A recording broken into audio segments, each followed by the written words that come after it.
Dear students, welcome to the new session of Standard 10 Physics, Chapter Electricity, Part 4. Content: Ohm's Law, factors affecting the strength of current, resistance.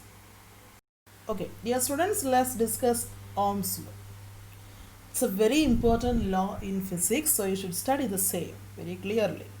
So Ohm's law states that at constant temperature, the current flowing through a conductor is directly proportional to the potential difference across its ends.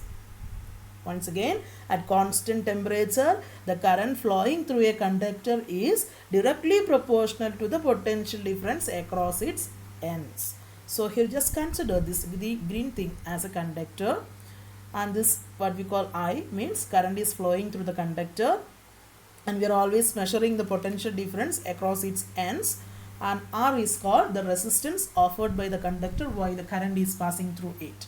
Current flowing through the conductor is directly proportional to the potential difference, or I directly proportional to V.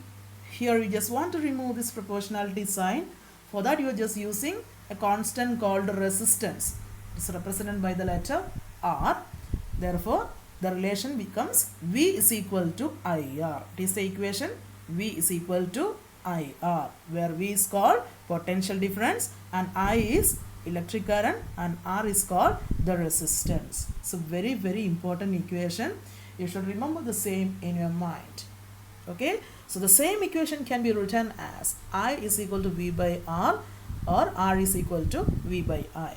So it's very, very important. Please keep the same in your mind. Okay, yes. Yes, students, next, factors affecting the strength of current. Actually, two factors are there. The first one, potential difference across the ends of the conductor. Second one, resistance of the conductor. Okay, so these are the two different factors affecting the strength of electric current. Here we just look this equation, I is equal to V by R, the same Ohm's law. And in this equation, I proportional to V, or the current flowing through the conductor, is directly proportional to the potential difference. It means that if the potential difference is doubled, the current also gets doubled. Means these two quantities are directly proportional to each other. If the potential difference is halved, P dot D means potential difference. The potential difference can be written like this. Okay, so if the potential difference is halved, the current also gets halved. So it is about the first point, means current flowing through the conductor is directly proportional to the potential difference. It is the first case. In the second case, current is inversely proportional to the resistance. Here the resistance R is in the denominator, so current is inversely proportional to the resistance. So if the resistance is doubled, the current gets halved, because these two quantities are inversely proportional to each other. And if the resistance is halved, the current gets doubled. Why it is so? Because I and R inversely proportional to each other. Clear? Yes. So these are the ideas about the factors affecting the strength of electric current. Okay. Dear students, next we want to discuss about the term resistance. What do we mean by resistance? A resistance means it's a kind of opposition provided by the conductor when the current flows through it.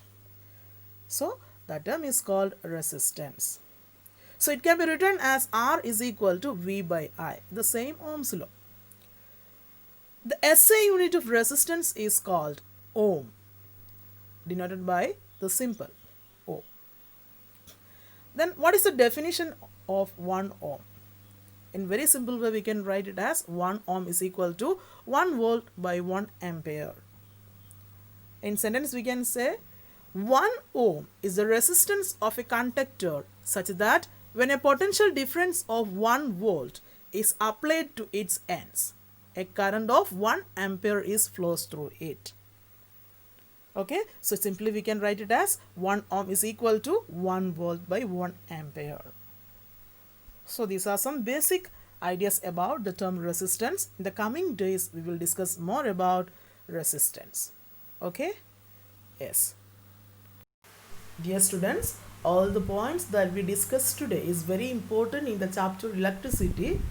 So dear students, after watching the video, you may please go through the textbook, try to understand the ideas given in the chapter and write the notes and read the things well.